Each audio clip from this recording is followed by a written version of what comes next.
Welcome to the Hunting Beast Podcast, your source for hunting tactics, news, and stories.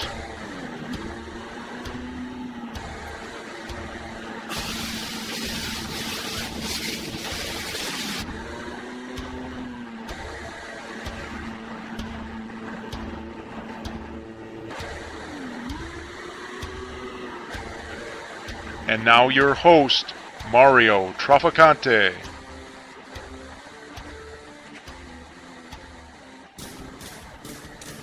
Well, welcome everyone to this week's edition of the Hunting Beast Podcast. Wanted to try something a little different this week. We requested to the Beast members if they had any questions that they'd like Dan or I to answer, and the forum responded. We have about 42 questions to go through and answer, and there's a lot of good subject matter here. So Dan and I thought we would do this in a video format. We'll make an audio copy of it as well, but that way we can draw some pictures and do some different stuff on here. So, Dan, how's it going? Just waking up. Just waking up. Yeah. So, yeah. What are we at? June? Yeah. It's You know nice. what amazes me? I've been to your house how many times? Like a half dozen times. I still can't find this place. You know, it's like two turns. It is two turns off. You know, but the trouble is you live in a subdivision. If you lived in an oak tree 2 miles back in a swamp, I'd be there. Yeah, I don't have any reference points, like turn at the big oak tree and then Right. go through the nasty red brush thicket and you'll find the house. But cool. So yeah, it's plenty warm here. It's been 85, 90 degrees the last 5 days, so It's not bad down here in the cave. yeah, it's good down here in the basement. It's nice and cool. So all right. Well, there's no particular order to these, so we're just going to take them as they came on the site. So, first question on the list is actually for me. It says, Mario, do you hunt with a crossbow? And if so, how have you modified your setups to account for the crossbow? When do you load? Have you found it difficult to stay stealthy, etc.? So that's a good question. I've been hunting with a crossbow probably for the better part of almost 17 years now. And I really haven't modified my setups at all to account for the fact that I have a crossbow. Have I changed my hunting practices and how I set up over the last 17 years? I would say for sure. But it has less to do with hunting with a crossbow and more just to do with what I've learned and how I changed my patterns and what I do. One thing with the crossbow, you do have some limitations as far as how you can turn and shoot in a tree. You have to account for the fact that you are shooting with a horizontal bow, which typically has a wider footprint horizontally. So when you're swinging and rotating, shots that are around behind you or underneath you and things like that, it does make it a little bit more difficult because you don't have as much mobility in the stand. But there are obvious advantages to it. I don't have to draw back on stand. I can stay motionless and shoot as the deer approaches. The second part of this, when do you load? Going into my tree stand, walking in, I rarely, it really depends on the time of the year, but I rarely load and cock I don't put an arrow in the crossbow typically when I'm walking to my stand. Reason being is more a safety factor. Because if I'm walking through thick brush or thicket and things like that, having a loaded crossbow in my hand, granted mine has a safety and many of them do have mechanisms as safeties. It's like carrying a loaded gun. But you have brush and everything that can potentially trigger that bow. So I typically cock it at the truck, but I don't put an arrow in it. Then as I draw closer to the area where I'm going to hunt, depending on the time of the year, if it's pre-rut or if it's a time when I feel those deer might be up and moving, or I might have an opportunity to shoot, or if Dan sends me back to a particular swampy area and he says, the deer will be moving in the cattails, so have your bow ready to go, then I might have an arrow in there. But otherwise, I carry my pack, my stand, my sticks, and everything on my back. I carry my crossbow in my hand, and I carry my cocking assist, which is just a string, with me. And typically what I do is after I get my whole setup done, so sticks up, stand up, I'm making my last trip down, I'll cock the bow, and then make my way up my set, pull my bow up, put my arrow in, and then I'm ready to go. So most of the time I'm not cocking or loading until I'm at the base of the stand, and I'm not loading until I'm all set up and in my stand. But other than that, I really don't make much adjustments. I don't think it makes me any more or less stealthy with it.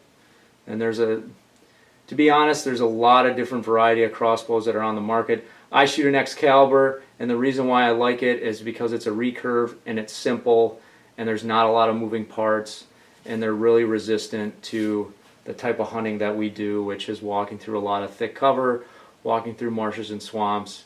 So I like the durability and the reliability of those, and that's why I shoot them. They're not the lightest, they're not the quietest, but that isn't really what I'm after. I was after accuracy and durability, and I like the bows. So, all right. Okay. Next question is for Dan. With your site booming and being pulled in a lot of directions for interviews, podcasts, on Realtree, different sponsors, etc., how do you balance all the distractions with family and friends with your other priorities in life? Other priorities other than hunting? There aren't many. I don't know. The one that gets in the way the most is my real job. That's a pain, but I don't sleep, so that probably helps me have the time to do all this stuff. But I just do whatever I think is most important every day as I get to it. I have goals, and a lot of times I don't make those goals. Like right now I'm working on a farm bedding video, and I got a goal to put 2-3 hours into editing during the week, every week, and half a day on the weekends, and I haven't been doing any of that. I've been having other things, family stuff come up and stuff, but you just got to be able to put the stuff to the side. You got to remember too that my family is so used to the hunting routine. It's really part of our life, and my suggestion, if you're having issues with that, is to really get your wife and your kids more involved in your hunting. It really can be a family sport, and it's more rewarding if your family's involved. Doesn't mean they have to kill anything either. They can just be involved in other ways, going along on the trips, going along on the scouting, and they'll take more interest in what you're doing, and understand what you're doing and understand your passion more if you include them. Yeah. I think that's some good advice. I mean, with anything, I know you listed in here things that you list as distractions. By default, I guess human nature, we kind of think of those other things that get in the way of what we deem our priority or our passion is as distractions, but they're really not. It's those other things you need to prioritize. You need to set goals, like Dan said, and plan that stuff out. If you want to spend X amount of time scouting in a month, then plan it out. Plan it out with your family. Plan it out with your kids, where you're doing activities with them, you're doing activities with your family, and you have that balance where you can spend time on your hunting. And realize that there is a balance. If you've got a full-time job, a family, and the hunting's going to be there. And you can still learn and make those things a priority and not have to spend every single waking moment obsessing over it. because that probably isn't healthy either. You know? Right. You know, and there's a lot of things that I'd really like to push harder. You know, and you just got to know your limits, and you got to know that, you know, this probably wouldn't be healthy. Right. You know, but I know where this guy's coming from. I don't know who asked it. I didn't read any of these questions in advance. We're just going on the fly here. But I'm assuming this is a younger guy than me. And when I was younger, probably up until about in my 30s, I was probably where this guy is. I'm reading that in the question. Maybe I'm misreading. Right. But the way I'm seeing it is, you know, when I was in my 20s to 30s, you know, I was a killer. That's all I thought about. And it was avoiding the wife to get out and go hunting. And it was sneaking around, not going home from work because knowing she has plans for me, or, you know, and that was not healthy. It wasn't good for her. It wasn't good for me. It wasn't good for the family. But on the same token, if I went back and redid it and I did it different, I probably wouldn't have the success I had. Right. So I mean, I'm not telling somebody they should do that, but I'm saying, you know, there's some heavy price to pay for living that lifestyle. I mean, you're better off involving your family in what you do and having them be part of it and not be so solo there. You know, go out and do your hunt solo or whatever if that's what you need to do, and Right. and be aggressive and stuff. But you know, find ways to spend time with your family and still get your goals done. You know. Yeah. There's definitely a balance there, and you need to find that and figure it out for yourself. I think we've all been there where we've put it first and wanted to make it first, and you know, ultimately that takes away from other things in our lives. But you got to find that balance. But And if good that topic. don't work, when your wife goes to the bathroom, run out the door, get in your truck, and go hunting. Yeah. Okay. I'll try that one. I can only say that because I know she doesn't watch these podcasts. Yeah. Yeah. All right. Good one. So next question.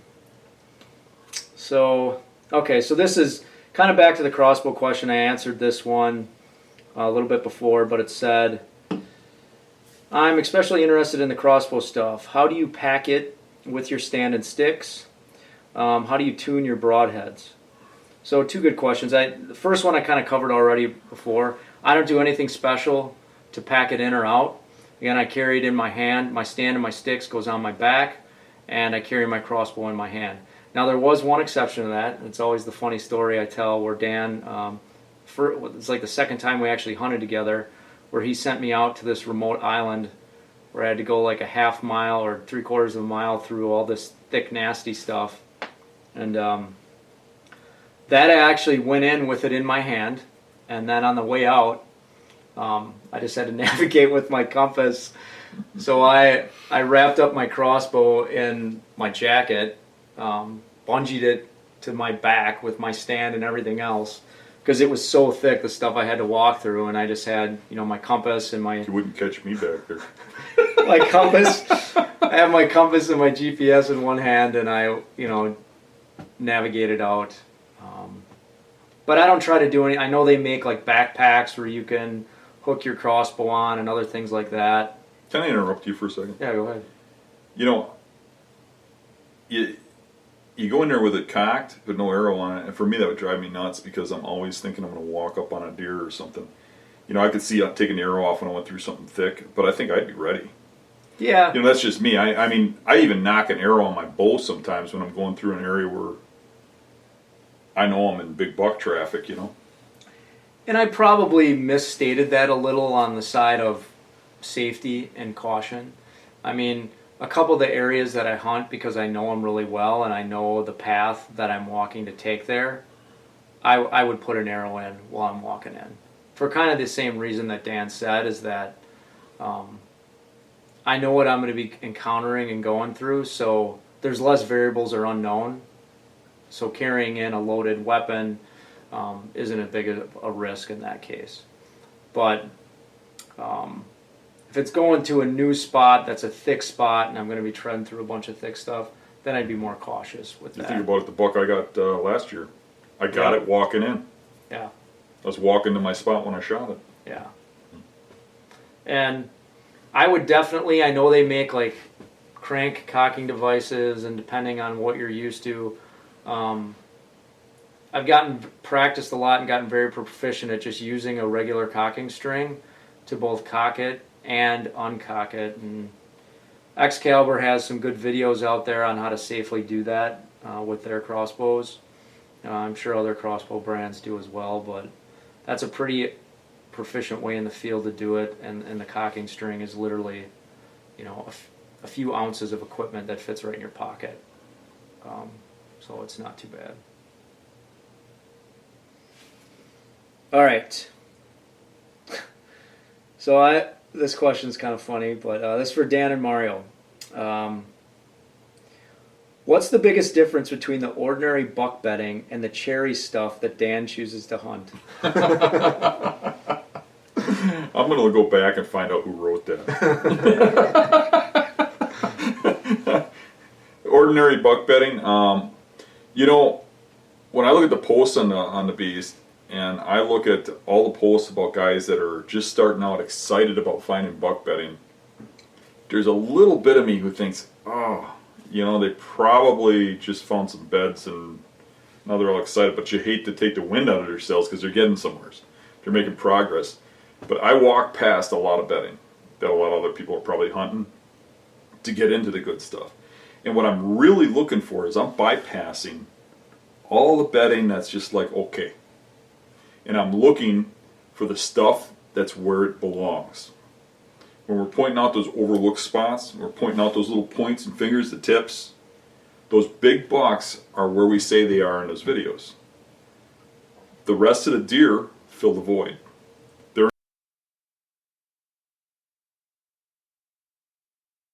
the spots where they can't go to those big buck spots, and maybe they're young and more naive. But those big bucks will be right where they're supposed to be. And that's what I'm going to. And usually you get into a big buck bed, and then, if it's truly a big buck bed and it's in a hunted area, and it's one he uses a lot, you're going to walk in there and you're going to have a, oh my God moment.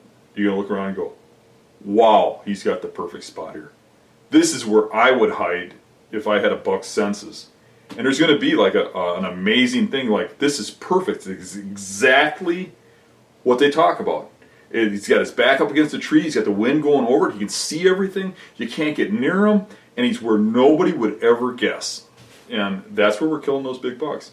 And, I always talk about the overlooked stuff, and I think people just kind of, yeah, that's what he always talks about. But really, when you go back and you look at my biggest bucks, all the ones that are over 5 years old, almost all of them came from an overlooked spot where nobody would dream a buck would live. And when you're hunting there, it's the kind of spot you wouldn't want Mario to walk by and see you in the tree because he'd go, look at that idiot. Because, half the time I'm right next to a parking lot or a road. The 400-pound slob.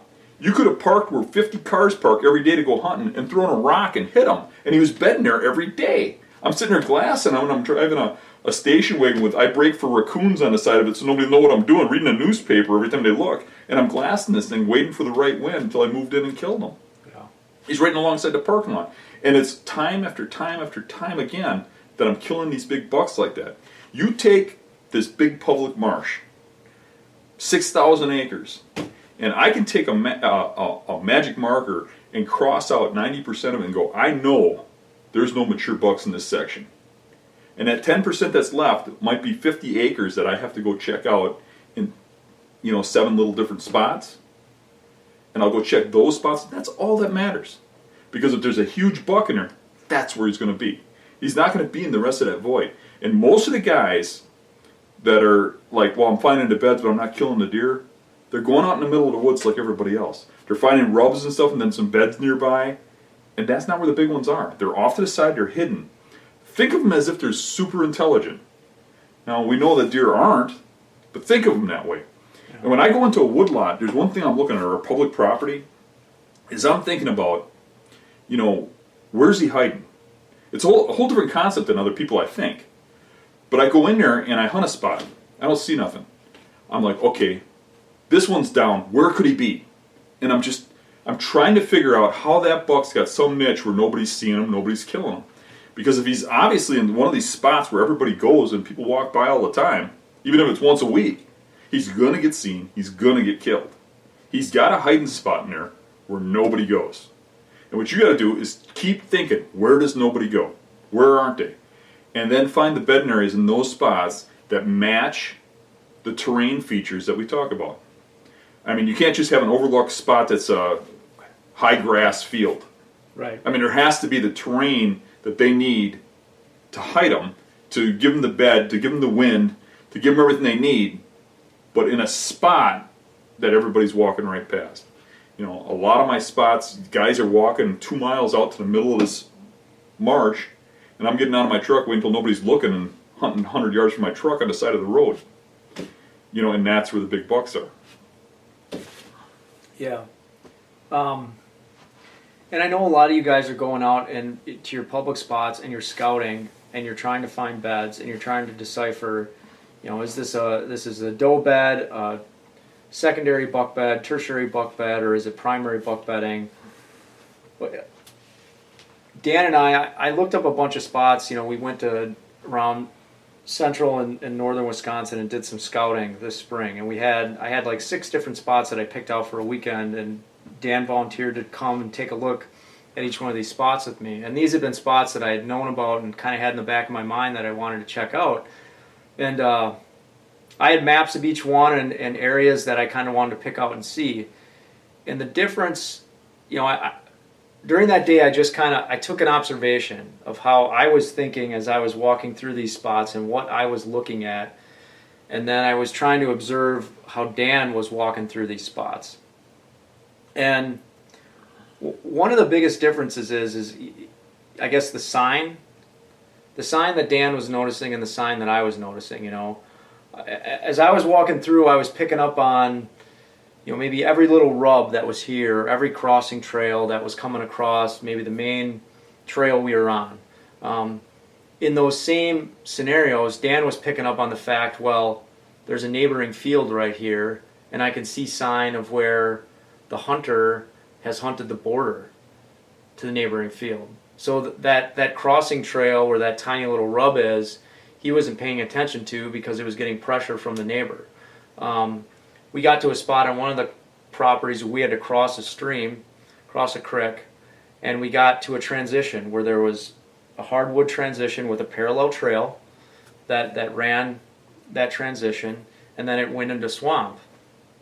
And again, I was focused on this parallel trail. I was looking at it for trails that were going into the swamp. And Dan, right away, there was 2 points that came off the side of this swamp transition. He went right to the 2 points, looked at the sign that was on there. He didn't see any old rubs or any significant gathering places or apexes of trails there. And then he hopped right into the swamp.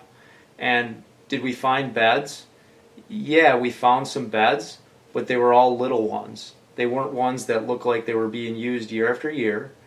And that was a bigger, you know, few 100-acre spot.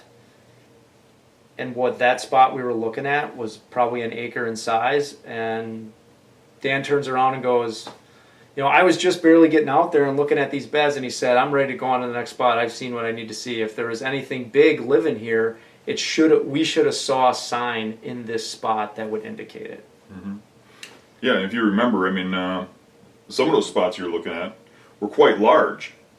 And for me, I just wanted to see 1 or 2 little spots in there. Right. And if we saw a good sign, we move on. I mean, we keep scouting. But the fact that in those couple spots, the best sign we were seeing was 2.5-year-olds. And I'm like, let's go. And you're like, well, we barely even looked here. Right. And I'm like, yeah, but from what's in these 2 spots, I can tell you right now, we're wasting our time to spend a day out here. And I think most guys would have scouted that whole area, burned up a whole freaking day, and we were able to look at like 4 or 5 spots, or swamps, you know. And I think the things that I learned that day, it was like, okay, if you're seeing rubs, is there generational rubs year after year that there's been mature deer there? So rubs that are higher on trees, old rubs, that means that there's bucks that are in there on a basis. And are you seeing, you know, that generational sign, beds that are beat down and used year after year, and is there competition for those beds, you know? And one spot we looked at that looked really promising that had, again, what looked like one of those overlook spots. It was right backed up against the county road and the interstate, and it was a section of swamp. And we walked through some small amount of water to get there. And we actually got out there. We found a couple beds. It looked like it would be something that was really good. But then we started noticing water scouring on all the trees across the whole section of timber. And then you could see where the swamp had flooded. And we kind of came to the conclusion, or Dan brought up, he goes, these animals, they might not like bedding in this spot because it fills up with water too often and it floods.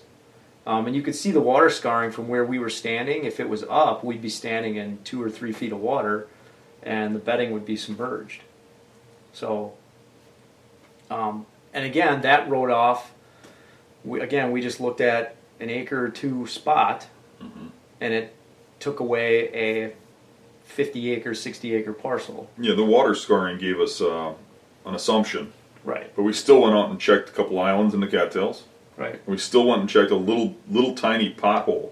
And that pothole is what told me the most. Because that was overlooked. It was off to the side. It had high spots for bedding.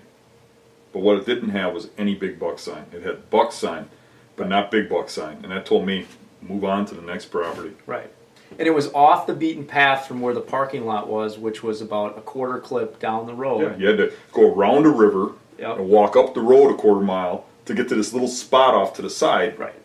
And you knew nobody was doing that. Yeah, you could see where people parked in the parking lot and they hit the main trail that the DNR had, and they would have actually walked on what would have been the west side of the river and walked into the swamp that way. So, yeah, good question. All right, here's ones for Dan. I would love to hear about the latest things tactics-wise that have piqued your curiosity. Whether you have confirmed suspicions or not, just what has your attention right now? What has my attention right now? Yeah. It's hard to get my mind off that giant bear. Yeah. But what has my attention right now with deer? I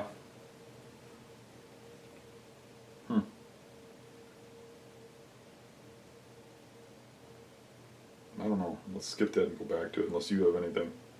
I mean, I know at the end of last season, just one of the properties that we hunt, just figuring out, we had hunted, at 4 or 5 years in a row, but it's just figuring out the pattern of how deer move through that, really seeing a full picture of that. But yeah, but it's nothing new. Yeah. And we can come back to that one. I like the question. I off the top of my head, I can't think of anything. So here's another one for Dan. This one's got a lot of info here. So, where I hunt, many times my tree is in water. If I'm targeting a high spot where I think a buck is bedding, does the size of the water have an effect on evening thermals? Example, I've got one spot that has 3 high points that will be dry, but I'm waiting 18 to 24 inches in water to get in there. And the high spot at literally 10 by 6 or so. So it's pretty big. That's a pretty big high spot. I would say the water is easily 5 acres. 3 times I've targeted this bed, and all 3 times the wind dies, and it seems the thermals have no rhyme or reason. I pop a milkweed and it just floats in random directions until a breeze comes through and grabs it. Yeah. What's going on there is it all has to do with the water temperature. And if the water's big enough that the water stays cool, you're fine. You still might have problems when it gets calm, but you're fine. Where you have problems is if that shallow water has sun bearing down on it and it heats up. And when that sun gets down and it starts calming and that water, or the air is cool, and that water's bathtub temperature, then you're going to get that thermal activity, and Right. and you're going to get your scent's going to pull down. And I think, if you're in the water, it's probably going to pull up. You'd probably be okay if it's warm water and you're in the water. But if you get on an island or a landmass, even if it's small, you're going to drop on that landmass and pull to the water. Yeah. But so you'd probably actually be better off if you're in the water, if it's warm water, if it's bathtub water, because it's going to pull your scent up. Not saying that's exactly what it's doing. Thermals in water are tough because they're not real predictable. Thermals on land are real predictable. But I guess if you're hunting in water, if your tree's in water, I would want a hot day, and I'd want that water to be hot when that sun goes down and have that thermal uprise. And it doesn't matter which way that milkweed goes if it's floating up. And I don't know if that's what you're talking about, but I've had that where you're getting that warm water and you're dropping that milkweed and it's going every direction, but it's going up. And I'll watch those deer come right where that milkweed's going, as long as it's going up, and they don't smell me. Yeah. So, kind of a open answer, but Yeah, I mean, if your thermals are pulling towards the water, depending on where you're setting up, I mean, that's my hardest part with the water Yeah. thermals is hunting dry land next to water. right. That's the And you gotta put yourself on the side where the deer ain't gonna get between you and that water. right. Like I hunt a lot of points going into swamps and stuff.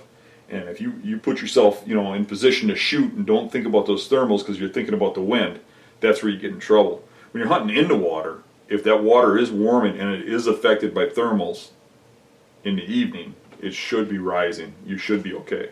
Yeah. But if you're hunting a little island in that water, or you're hunting a point going into the water, that's where you have issues with thermals in water. Right, because it's going to pull to it. I've had that happen off of the transitions, like you said, hanging out over a transition, and the wind is in my favor. Once the wind dies down, and it's 75, 80 degrees out in early season, and all of a sudden, thermals are starting to pull my scent back out into that swamp. Yeah. And that's because of the water that's sitting in there. You can get differences in thermal in the same water too. You can have water that's over from you a little deeper, and it's cooler, and the water next to you shallower and warmer, Yeah. and you'll get a thermal effect from that, and it'll drop and pull to that warmer water because that's got that fast rise, and it's going to suck air to underneath it. Because it's that warmness, the warmer air rises. Something's got to fill that void, and that's the cold air around it sinking. So. Yeah. The good thing is if you do get in those spots when it gets calm, if you got any kind of pattern to it, it'll repeat itself. Even if you don't understand why it's doing it, because it's something to do with the air and the thermals, the current. That concludes today's podcast episode. Please go to thehuntingbeast.com to post any discussions, questions, or comments regarding today's podcast episode.